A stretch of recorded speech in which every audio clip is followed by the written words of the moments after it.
Bonjour à tous, aujourd'hui on est à la Plaine Saint-Denis, on est exactement à côté du Stade de France. Voilà, j'ai avec moi madame Miat Donna. Très bien. De l'agence d'intérim Drop Insertion. Eh ben, écoutez, moi j'étais vraiment intrigué par le côté insertion dans le monde du travail et ça, j'avais envie de poser des questions à la structure. Ben, j'ai madame Miat Donna qui va nous expliquer exactement l'objectif, les offres qu'on a. Je vais la laisser parler, c'est mieux. Allez. Ben, merci beaucoup déjà, je suis très honorée. Bienvenue chez Drop Insertion, donc à Saint-Denis-la-Plaine, Stade de France. Donc moi je suis la responsable d'agence Drop Insertion. L'insertion pour nous c'est quelque chose de très important. Notre objectif c'est de vraiment lutter contre l'inclusion. Voilà. On veut offrir à chaque personne éloignée de l'emploi une stabilité professionnelle. Donc en insertion, vraiment, on a une expertise particulière sur l'accompagnement. C'est-à-dire qu'une agence d'intérim classique et une agence d'intérim d'insertion n'ont pas le même fonctionnement. Voilà, moi j'ai 15 ans d'expérience dans le monde du recrutement, j'ai travaillé beaucoup en intérim classique aussi à Roissy CDG. Là je suis dans l'insertion et je suis ravie de découvrir qu'en France, il y a beaucoup de dispositifs pour aider les personnes éloignées de l'emploi. Donc les personnes qui sont concernées, parce qu'on appelle ça des personnes éligibles en fait à l'insertion, sont les moins de 26 ans, les réfugiés. Vous travaillez avec les missions locales. Voilà. Les personnes qui habitent dans les quartiers sensibles, les personnes qui ont une reconnaissance de travailleurs handicapés, les femmes aussi qui sont éloignées de l'emploi, les bénéficiaires de RSA. Donc il y a une cible. Pour faire de l'insertion, pour travailler avec nous, il faut être éligible à l'insertion. Et comme vous le disiez, on a des sources partenaires. France Travail, les missions locales, tous les partenaires locaux que je remercie d'ailleurs, du 93 et autres. Vraiment, on a des partenaires qui nous permettent d'aider ces gens. Par exemple, une personne qui va avoir un bon profil, des compétences, une super motivation, mais qui n'a pas de logement, par exemple, grâce à nos partenaires, on va offrir à cette personne la possibilité d'avoir un logement. D'accord. Vous voyez ce que je veux dire? On a des partenaires qui vont nous aider à lever tout ce qu'on appelle les freins socio-professionnels. Alors, en général, dans le monde d'emploi, nous, chez Vision, quand on va à la rencontre des agences d'intérim, je ne vais pas citer les noms, en général, ils veulent des gens qui sont prêts à l'emploi. C'est des gens qui sont structurés, ils savent ce qu'ils cherchent, ils ont tout compris, voilà, tout est prêt. Donc du coup, moi je suis assez surpris par la démarche. Est-ce que vous pensez que ça va marcher? Alors justement, l'insertion concerne une certaine population. Et nous, on les prépare. Voilà, vous disiez que certains veulent des personnes déjà prêtes. Nous, on les prépare justement, ces personnes-là. C'est pour ça qu'on prend le temps de faire des diagnostics. Vraiment, on travaille dans la qualité, on est dans l'humain. La priorité, c'est l'humain. On étudie les dossiers de chaque candidat. Et notre but, c'est d'identifier les freins. Quel est votre frein? J'ai le permis, j'ai pas de voiture. Ok, on va trouver une solution. J'ai des soucis de santé, je sais pas comment m'organiser. Les démarches, la CAF, les impôts. Vous savez, un réfugié qui vient d'arriver, un Afghan qui vient, c'est compliqué. Hein, les impôts, la CAF, c'est super compliqué, hein, les démarches. On l'aide. Le but, c'est qu'il soit autonome. On veut pas qu'il soit toujours dépendant de Drop. Le but, c'est qu'une personne en insertion devienne autonome au bout d'un certain temps. Et on met en place pas mal d'ateliers. C'est pour ça qu'on appelle ça l'accompagnement. Et je remercie mon équipe et ceux qui s'occupent de cette partie-là parce que c'est un travail monstre. Donc on peut dire que c'est des personnes qui sont très éloignées de l'emploi, éloignées plutôt de l'emploi, et qui vivent à la marge de la société. Parfois c'est des gens qui découvrent le pays, ils viennent parce qu'ils sont réfugiés. Donc le travail il est dur. Moi je le sais, je suis un éducateur, donc je sais ce que c'est, je sais ce que ça donne. Du coup il est dur pour commencer à zéro. Pour les accompagner, voilà. Est-ce que ça vous le faites? Vous avez des éducateurs? C'est quoi les profils des personnes qui travaillent chez vous? Justement, on parlait de réfugiés. Je vous donne un exemple. La langue française, des fois, c'est un frein. On a des partenaires, par exemple à Bobigny, je remercie le centre de formation Informe, qui apprend la langue française, en tout cas les basiques, les termes techniques, à nos intérimaires pour qu'ils puissent comprendre ce qu'on leur dit sur leur poste de travail. Parce que la sécurité, c'est très important pour nous. Il faut que l'intérimaire connaisse au moins voilà, les termes techniques, etc., qu'ils comprennent, qu'ils ne se mettent pas en danger. Et pour ça, il faut qu'il y ait un minimum de français. Et on a une belle réussite. L'année dernière, on avait 18 apprenants, d'accord, au FLE. Ce qui s'est passé, c'est qu'aujourd'hui, on en rit parce qu'on a des intérimaires qui ne savaient pas lire, pas parler, enfin, c'était compliqué. Aujourd'hui, ils arrivent à faire des réclamations sur leur fiche de paye, ils savent se plaindre. On s'est dit, là, ça a bien fonctionné. On a fait aussi un atelier sur comment lire ma fiche de paye. Ça, c'est aussi cet accompagnement. On a beaucoup de ouais, je comprends pas. On s'est dit, bon, on va limiter les appels, on va les former. Ils vont apprendre à lire leur fiche de paie. On a une juriste qui vient pour ça ici. On a des ateliers avec la Banque de France pour apprendre aux intérimaires à gérer leur budget. Vous savez, ils sont payés tous les 12 du mois.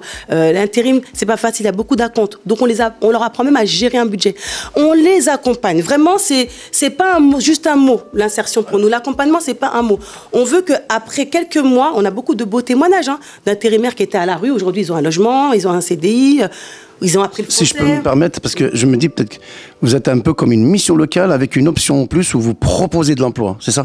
On peut dire ça comme ça. On travaille aussi avec les missions locales. Donc les missions locales, elles s'occupent des moins de 26 ans surtout. Donc pour cette population-là, oui. Mais on a le même état d'esprit. Bien sûr, on veut aider ces personnes, les accompagner. Vous êtes en complémentarité surtout. Voilà, on travaille ensemble et vraiment, je remercie tous les partenaires locaux du 93, tous les territoires. Vraiment, on fait un travail formidable ensemble. Mais dans l'insertion, il faut être unis en fait. Moi, j'aime bien dire, si les partenaires locaux, les sources ou les clients ne jouent pas le jeu, on ne peut pas avancer. On ne peut pas aider ces personnes. Moi, je peux faire un super accompagnement. Si je n'ai pas de clients en face pour prendre ces personnes, je suis coincée. Sachant qu'il y a beaucoup d'entreprises qui doivent réaliser des heures en insertion. L'État français demande à certaines entreprises de réaliser des heures en insertion pour permettre à ces personnes, justement, de se stabiliser. Donc moi, vraiment, j'invite... Ce qu'on appelle l'égalité des chances. Voilà. Moi, j'encourage toutes ces entreprises qui nous regardent aujourd'hui à nous contacter parce que vraiment, nous, on favorise le travail pour tous. Et on sait qu'il y a des entreprises qui ont la possibilité de recruter du personnel motivé. Nous, on va mettre tous les moyens. S'il faut former, on forme. L'année dernière, on a fait 4 beaux projets de formation sur les espaces verts, le bâtiment, l'environnement, etc. Ça a fonctionné. Aujourd'hui, on a des personnes qui étaient manœuvres, qui sont ouvriers paysagistes, qui sont maçons VRD. On a fait même éco-construction. On a tous les partenaires. Là, justement, Greta, on a tout. Justement, c'était ma question. Aujourd'hui, on voudrait vous poser une question qui est très claire. Quel est le poste le plus recherché aujourd'hui? Ça veut dire, je toque à votre porte, oh, vous êtes content de le voir. Alors, nous, c'est vrai qu'à la base, Drop, le cœur de métier de Drop, c'est le bâtiment. Mais attention, nous nous diversifions. Alors, par rapport au bâtiment, on recherche beaucoup de manœuvres. Voilà, s'il y a des manœuvres, des maçons VRD, des électriciens, on est intéressés. D'accord? Ça appelle des métiers en tension. Voilà. Très bien. Après, on développe aussi des espaces verts. Donc, s'il y a des ouvriers paysagistes, contactez-nous aussi. On fait aussi tout ce qui est tri de déchets. Voilà. S'il y a des personnes qui ont de l'expérience dans la collecte, dans l'environnement, n'hésitez pas. Et je passe un message. On se diversifie sur cette année 2025 pour multiplier les opportunités pour nos demandeurs d'emploi. Moi, je recherche des entreprises partenaires dans la grande distribution pour offrir des postes aux femmes, par exemple, pour tout ce qui est hôtesse de caisse. Dans la logistique, je recherche aussi des clients pour déléguer des préparateurs de commandes, des caristes, des magasiniers, pour aider les jeunes aussi. Je recherche aussi dans la restauration. Est-ce qu'un cariste d'entrepôt, par exemple, que nous, on a une filiale qui fait de la formation professionnelle sur tous ces métiers-là, et en ce moment, beaucoup de gens nous demandent le cariste KSS. Est-ce que vous pensez que avec cette certification, avec quelqu'un qui a un KSS, il a sa place dans le marché de l'emploi, notamment dans votre agence? Bien sûr. Alors, nous, on est en train de développer cette partie. Pour nous, c'est nouveau. Moi, je connais très bien la logistique. J'en ai fait plus de 15 ans à l'aéroport de Roissy-CDG. Je recherche vraiment des clients partenaires en logistique parce que vraiment, la logistique, c'est accessible. Voilà, c'est du tri de courrier, tri de colis. Par contre, ça demande beaucoup de réflexion quand même. Il y a une façon de trier, il y a une façon de classer. Il y a une façon de gérer les préparations de commandes. Il faut des personnes quand même motivées et concentrées. Il y a de la saisie, parfois, du scan. Voilà, il y a de la saisie, il y a du vocal. Donc, ça demande des personnes tout aussi motivées. Mais c'est accessible. Ce n'est pas accidentogène. Après, ça dépend des secteurs. Mais c'est moins technique que le bâtiment. C'est pour ça qu'aujourd'hui, on garde notre cœur de métier qui est le bâtiment. Mais on aimerait se diversifier. Oui, les caristes sont des profils qui pourraient nous intéresser. Maintenant, je fais aussi un appel aux entreprises. Comme je disais, je peux avoir des candidats. Si je n'ai pas d'entreprise partenaire, je ne peux rien leur proposer. D'accord. Comment vous gérez, par exemple, demain, il y a des entreprises qui vont vous entendre, le côté social. Vous proposez un demandeur d'emploi, vous le prenez chez vous, vous le proposez à votre client et derrière, comme vous faites l'insertion, forcément, peut-être il doit y avoir peut-être un problème quelque part, un problème de compréhension, une crise quelque part, qui est tout le temps gérable, il n'y a pas de problème. Comment vous gérez ça? Est-ce que vous avez un éducateur qui accompagne vers l'emploi et dans l'emploi? Comment vous faites? On a ce qu'on appelle les chargés d'accompagnement et de formation. Donc moi, je remercie M. Taï Mehdi qui est passé responsable accompagnement parce que j'ai détecté en lui un potentiel à mon arrivée ici et notre direction a validé, donc il est passé responsable cette année. Il est aidé par son binôme Fadila Bréjard qui fait aussi l'accompagnement. Donc ce sont ces deux personnes qui font toute cette partie, la recherche des partenaires, la mise en relation avec les juristes, voilà, les centres de formation pour la langue française, etc. Donc ce travail, il est fait par nos CIP justement. C'est monsieur-là qui valide les plans d'action, formation, voilà. On met en place toute l'ingénierie en relation avec les AFPA, Greta et les centres de formation, les différents organismes de formation. Donc on travaille ensemble. L'année dernière, on a fait par exemple un programme de formation sur mesure adapté à notre besoin client. C'était en alternance. Il y avait une partie en entreprise, une partie en classe. Le logement même était pris en charge et les clients ne payent rien. Tout est géré par notre Justement, comment vous financez? Vous pouvez nous dire un peu plus à part les OPCO? Voilà, pour les clients, c'est tranquille. Nous, on est accompagné par Acto. Donc, il n'y a pas d'inquiétude. Et moi, je pense Acto, pour dire pour ceux qui ne connaissent pas, c'est un OPCO, c'est ça? Voilà, c'est ça, c'est un OPCO. Et je tiens à ce que vraiment les entreprises entendent que la formation, c'est hyper important. On se doit de faire monter en compétence nos intérimaires pour les valoriser, les fidéliser. Moi, j'ai déjà eu une situation où on me disait, voilà, Donna, à l'aéroport, par exemple, j'ai plus de caristes expérimentés qu'à 16-5, ils sont tous partis à la retraite. Et je disais à mes clients, c'est bien fait pour vous. Parce que quand je vous proposais la formation, avec le sourire bien sûr toujours, quand je vous proposais la formation, la montée en compétence, vous n'avez jamais le temps. Les clients sont toujours pressés. On veut tout prêt, tout de suite, nanana. Oui, c'est pour hier. Il faut prendre le temps de former la génération qui arrive. Il faut prendre le temps de faire de la transmission de compétences. Et la formation a un rôle important. Moi, j'aimerais vraiment encourager les réunions sur la formation parce que des fois, les clients, ils ne savent pas, ils ont peur. Ils disent oui, je vais payer, etc. Alors qu'il y a plein de solutions. Les entreprises utilisatrices doivent vraiment s'ouvrir aux agences comme nous parce qu'on peut vraiment les accompagner, on peut leur expliquer, on peut faire des formations sur mesure par rapport à leurs besoins. Ils peuvent même nous envoyer leur personnel à eux et nous, on voit comment on peut faire pour les mettre dans des classes et les faire évoluer. En plus, ça leur coûte rien du tout, c'est le OPCO qui paye. Exactement, c'est ça en fait. Et je pense qu'il y a beaucoup d'entreprises qui ne sont pas forcément au courant, qui n'ont pas envie de se prendre la tête, mais nous on est là pour ça, on est experts dans l'accompagnement, la formation, on est experts en clause sociale, on est là pour vous décharger. Donc faites appel à nous et puis en plus l'intérim, vous savez qu'on gère toute la partie administrative, c'est-à-dire que quand nous on délègue du personnel, on est l'employeur. Les clients sont les entreprises utilisatrices, donc on va gérer les contrats, les payes, les factures. On décharge les entreprises toute cette partie administrative. Donc faites appel à nous et puis ce sera plus simple pour vous. Est-ce qu'on peut dire que là vous avez besoin d'un coup de pouce des clients entreprises, ça c'est sûr et certain, surtout ça. Par exemple, demain chez Vision, on vous envoie 300 personnes. Est-ce que vous avez les moyens de les accompagner, de traiter tous leurs dossiers? Moi, il faut que j'ai la commande en face. J'aime pas donner de faux espoirs. Comme je l'ai dit, si c'est bâtiment, espace vert, tri de collecte, ça aujourd'hui, j'ai des clients partenaires. Caristes, on a beaucoup de caristes aussi. Donc alors vous parlez de bâtiment, on a beaucoup de pelleteurs. Non, franchement, tout ce qui est pelleteur. Envoyez-moi tout. D'accord, très bien. Du coup, ça peut bénéficier au groupe. Au sein du groupe Drop, il y a 4 pôles. Il y a le placement direct, CDD, CDI, l'intérim classique, l'insertion et la gestion des volumes. Donc, même si ce n'est pas moi forcément en insertion, il y a tout, moi, il y a mes collègues du groupe, donc il n'y a pas de souci. On est sur l'île de France, il n'y a pas de problème.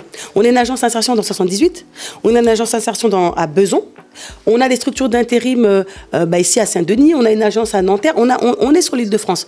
Donc ce qui est bien, c'est que nous, on travaille en synergie. D'accord? Donc 300 CV, moi je prends. Après, on va faire le tri. Alors, moi j'ai une question. Transparent avec les candidats aussi. Bien sûr, c'est très important. Moi j'ai une question. Il y a un public mission locale pour l'emploi. Aujourd'hui, il y a une difficulté qui est on va dire d'actualité. Vous avez beaucoup de personnes en fait qui sont en situation irrégulière. Ils viennent, ils cherchent du travail, donc ils n'ont pas le droit de travailler. Est-ce que c'est un public que justement vous êtes une agence d'intérim, quand on n'a pas de papier, vous pouvez pas les accepter parce que c'est illégal. Est-ce que vous avez une petite cellule juridique qui peut les accompagner? En tant qu'entreprise de travail... C'est des métiers en tension. Voilà. Déjà, moi, j'ai toujours été sensible à ce type de population, depuis mon expérience même à l'aéroport, en intérim classique, parce qu'il y a beaucoup de personnes qui veulent travailler, mais malheureusement, elles n'ont pas les papiers. Donc nous, on a en insertion des partenaires, des associations, voilà, chez qui on peut rediriger ces personnes par rapport à leur démarche, voilà. C'est ça, pour leur démarche au niveau des papiers. Moi, ça m'est déjà arrivé plusieurs fois de faire des mails aux préfectures aussi. En tant que directrice d'agence, dire voilà, on a un profil très intéressant. Je sais que je peux proposer chez tel client. Le client a déjà accepté sa candidature. Qu'est-ce qu'on peut faire? Est-ce qu'on peut accélérer son dossier? Des fois, il y a des gens, moi, à la période du Covid, c'était un cauchemar. Il faut savoir que pendant le Covid, il y a des gens, pendant le confinement, il y a des gens qui n'ont pas eu de renouvellement de papier. Ils travaillaient pendant 5-6 ans. D'un coup, pas de renouvellement pendant 1 an. Comment ils font pour payer leurs factures? La préfecture, elle a complètement bloqué. Et moi, j'ai dû faire beaucoup de mails aux préfectures. Et même pour les renouvellements, c'est très long. Alors, je comprends peut-être qu'elles sont débordées, mais c'est pas facile. Après, nous, on ne peut pas faire travailler une personne qui est en situation irrégulière, mais on peut l'orienter vers des assos. Ou nous, si on peut faire un petit mail, parce qu'il y a un renouvellement qui traîne, on peut mener une action, téléphoner ou faire un mail. Mais c'est vrai que c'est pas facile. Quel est votre secret au niveau du travail? Comment vous faites pour réussir? Aujourd'hui, c'est un public, moi, c'est mon expérience. Je sais quand vous recevez quelqu'un, notamment peut-être des fois qui n'a pas envie de travailler, il est venu en forcer parce que c'est le papa qui l'a poussé, parce que, attention, il a un bracelet, il est poussé par le juge aussi. Comment vous faites? Donnez-moi quelque chose que je n'ai pas vu ailleurs. Quelle est votre recette miracle pour transformer les êtres humains, des gens qui ont ce profil-là? Moi, je vais bien répondre à cette question parce que ce soit sur mon ancienne expérience ou aujourd'hui, j'ai toujours performé. J'ai toujours eu des équipes qui se développaient et un planning intérimaire qui se développait. J'ai toujours été vraiment leader. Pourquoi? Anciennement, j'étais première agence de France, là où j'étais avant, dans un grand groupe de 200 agences. Aujourd'hui, on est en train de se développer fortement. En 1 an, on est passé de 4 à 8 permanents. Déjà, on est en train de se développer. Pourquoi? Parce qu'on est dans l'humain, on fait un métier de passion. Quand on a quelqu'un en face de nous qui a des difficultés, bracelet ou pas, si il a envie, parce que comme on dit, on ne peut pas aider non plus quelqu'un qui ne veut pas s'aider lui-même. Si vraiment il a la motivation, mais qu'il a des freins, bracelet, pas de maison, etc., nous, on va faire le maximum. Alors, comment on peut donner envie à quelqu'un qui n'a pas envie? Vous avez l'accueil, monsieur, l'humain. Quand la personne, elle sent que je parle à un chargé de recrutement... Faut avoir les mots, c'est ça ce que vous voulez dire? Vous savez, c'est ça. Les gens, ils sentent. Et souvent, on nous le dit. Les intérimaires disent, franchement, au début, je suis arrivée, je n'étais pas motivée.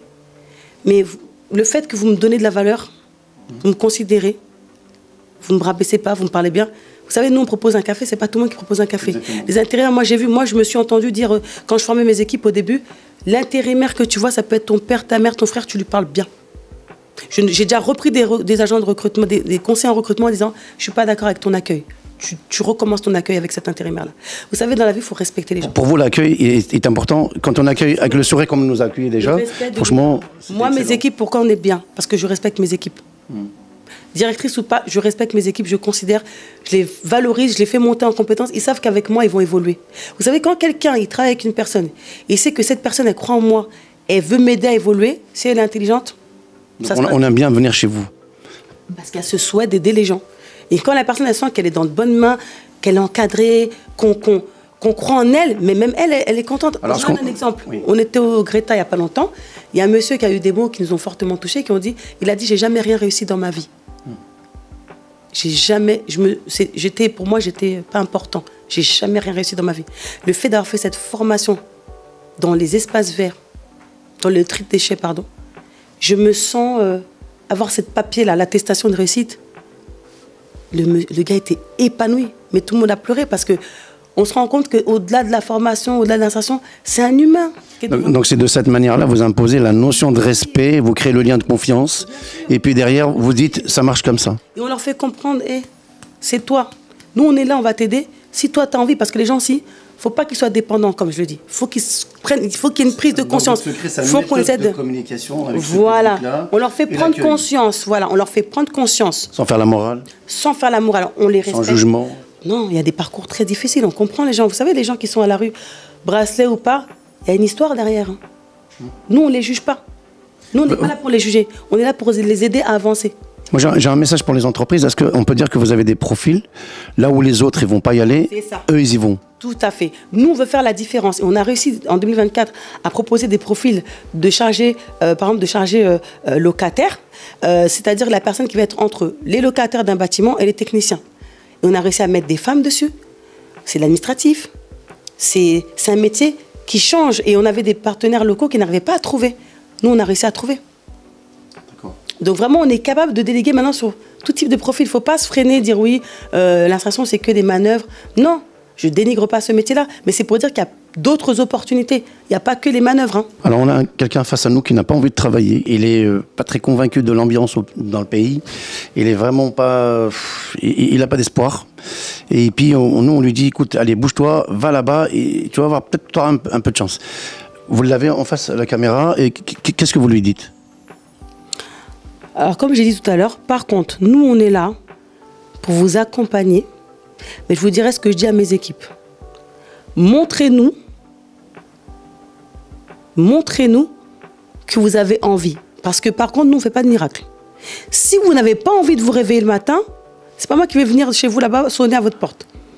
Si, par contre, vous vous donnez les moyens, en écoutant nos conseils, en respectant ce qu'on vous dit, nous, on va se déchirer pour vous. Ça veut dire que nous, on va se battre pour vous. Alors, saisir la chance. J'ai une dernière question, c'est ma dernière question, après je vous laisse tranquille, je sais que vous avez des obligations. Dites-nous quelque chose concernant la formation professionnelle. Alors la formation, c'est vraiment quelque chose de formidable. Ça permet non seulement de valoriser les intérimaires, de les faire monter en compétences, de les fidéliser. Il y a des gens qui arrivent ici, ils ne savent pas quoi faire. À travers les diagnostics, on peut les orienter, les conseiller, et ils peuvent apprendre un nouveau métier. Il y en a qui sont en reconversion aussi, il y en a qui trouvent leur voie grâce à la formation. Moi, c'est quelque chose que j'aime beaucoup. J'encourage vraiment les organismes de continuer à nous aider, à nous épauler. J'encourage les entreprises à accepter l'alternance. L'alternance, c'est très important. Il y a beaucoup de jeunes qui galèrent parce qu'ils ont l'école, ils n'ont pas l'entreprise. C'est bien beau, les écoles, ils disent oui, faut trouver l'entreprise, il faut faire de l'alternance. Mais si les entreprises, elles ne jouent pas le jeu, on fait comment? Moi, le message que j'aimerais passer, les entreprises françaises, il faut que vous jouez le jeu. Pour les jeunes, pour nous, les entreprises de travail temporaire qui cherchons des partenaires pour aider tous les demandeurs d'emploi. On était chez Drop Insertion et on était reçus aujourd'hui, mais super sympa. Alors, sachant qu'on ne se connaît pas. Ouais. Voilà. On nous a bien reçus. Bon. Aujourd'hui, on était dans la peau d'un demandeur d'emploi. Eh bien, écoutez, on était très bien reçus. C'est excellent. J'invite tout le monde, et notamment les entreprises. Franchement, moi, je retiens, il faut jouer le jeu. Et nous, on invite toutes nos entreprises avec qui on travaille, tous nos partenaires. C'est ici que ça se passe. Franchement, moi, je suis très touché par leur démarche. Il faut les soutenir. Voilà. Merci à vous. Merci de nous avoir reçus. Merci beaucoup. Bonne continuation. Merci.